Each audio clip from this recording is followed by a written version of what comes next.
TJ, when we look at the quarterbacks, obviously a huge pair of question marks in this game. And it's not really even an evaluation of the players. It's just a product of their relative lack of reps on Saturdays, live action, meaningful situations.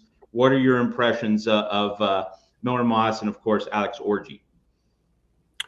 Yeah, so Alex Orji and Davis Warren would be, and then you also have Jack Tuttle, but I'm personally not a Jack Tuttle fan. So really, to me, it's a two-quarterback battle. Heading into the spring game, there's a lot more uncertainty and a little bit of discomfort because they're unproven. Alex Orji is a hell of an athlete, but his arm is not. We don't know what his arm is. We don't know what he's quite capable of. In high school, he was in the 50s for completion percentage. So has he improved? Has he grown? In the spring game, he did show improvement. I think a lot of us after the spring game are more comfortable with our QB situation, but it's still a big unknown. And I'll also add quarterback and wide receiver are the biggest unknowns for Michigan. And because we have a lot of young wide receivers that now have to replace previous wide receivers who went to the draft, like Ronnie Bell and Cornelius Johnson. And then quarterback-wise, we just don't know what we have.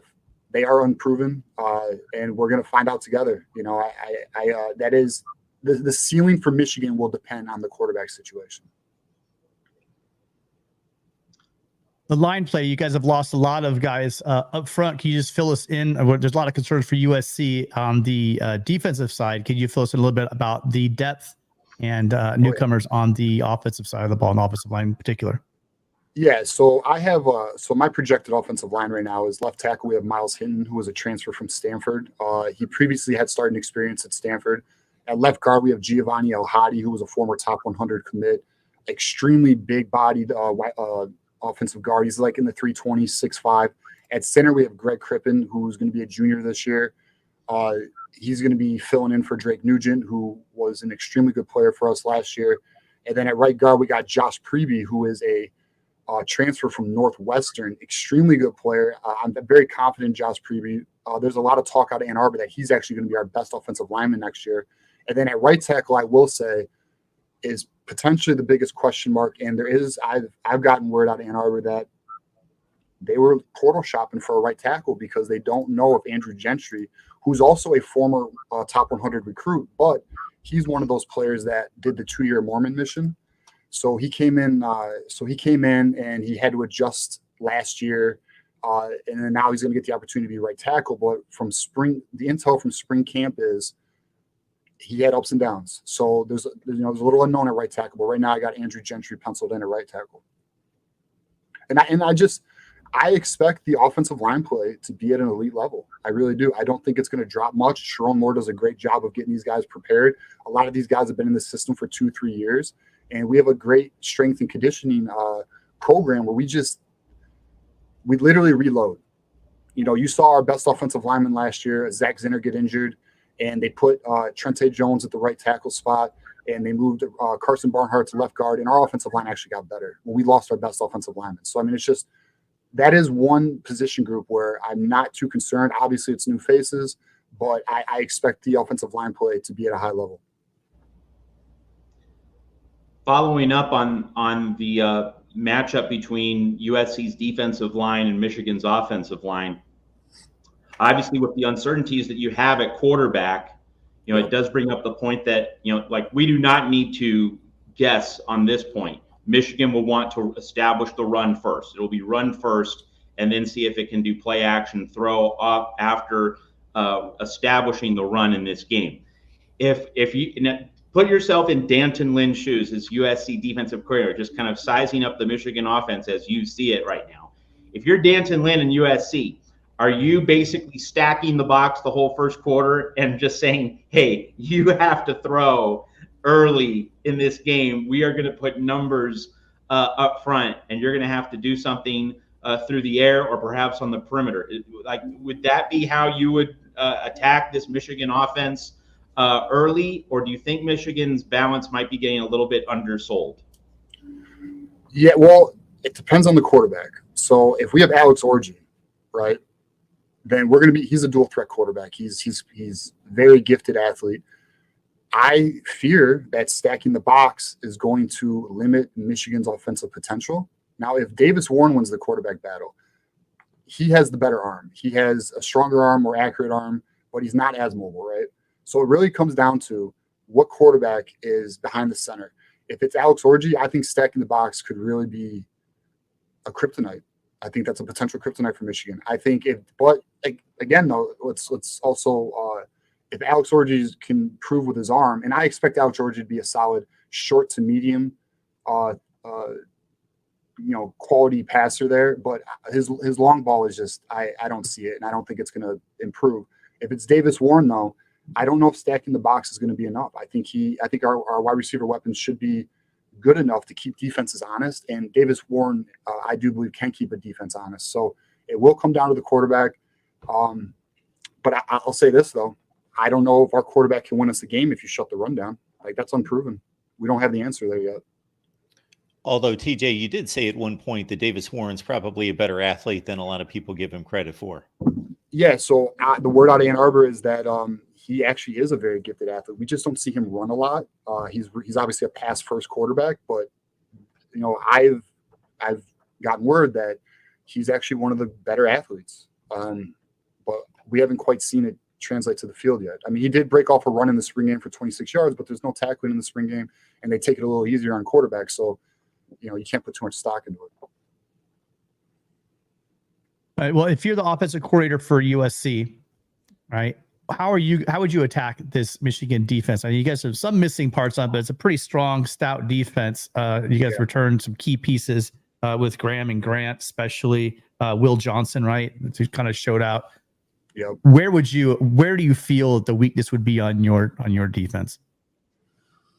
Yeah, so I believe we are going to be an elite defense this year. I feel pretty confident in saying it will be top 10, possibly top 5. Wink Martindale is the new defensive coordinator. We lost a lot of coaches to the NFL, Mike McDonald and stuff. But in theory, because Wink Martindale is very aggressive, I would say you would want to keep the defense honest by a few long balls, and then when the defense is aggressive, maybe some like plays out the backfield, running back slants, quick slants to get the ball out, because the defense is going to be coming. Like, we're definitely going to be blitzing a lot. Wink Martindale is known as Dr. Blitz. So yeah, I would say quick slants, and then keeping the defense honest with the deep ball would probably be the best bet. I do not think anyone's going to have success running the ball on us. Like, it's just not going to happen this year. I don't see anyone doing it. Go on. Sorry to follow up on that. How different is the defense going to be now? You have Martindale coming, and then you have Minter, right? Minter came from that tree. Yeah, correct. What do you with his Minter's departure, but then Martindale coming in? How much different schematically is this defense going to be? Not a lot different, because Wink Martindale is actually the architect of the defense. It's just what Mike McDonald did and then Jesse Minter did. They just evolved it with a little more coverage disguises, which is what really helped us against teams like Ohio State, because they didn't know what they were looking at. But I think the defense is going to be very similar, but I do expect the aggressiveness and the blitzing to increase. And so a lot of people at the Michigan fan base have been concerned that Wink Martindale's a little too blitz happy, but a lot of people have run the numbers of what he did for the Giants and Baltimore. And what we found is his blitzing is opponents specific, right? So every game is not the same amount of blitzes. He does tone it down. He does play more cover 2 and cover 3 with certain opponents. So I would think a team like yours, he might tone that down a little bit because you guys are obviously an aggressive offense with Lincoln Riley. So it'll be interesting to see the chess match. I think Wink Martindale I think it's going to be a pretty smooth transition. I really do. And by all accounts, like, everybody loves him. Like, he's really he's like the type of guy you want to have a beer with, So we'll see what happens. It was a big coaching turnover for University of Michigan, but everyone seems to be assembling very nicely and familiar with the scheme, like the coaches we brought in. So that's how I do it. About this game in general, TJ, two items emerge. One is it's mid-afternoon. It's not Fox Big Noon. So, like, USC's not dealing with the body clock issue as a West Coast team, and the other part of this is it's an early season game. It's first up on the Big Ten schedule.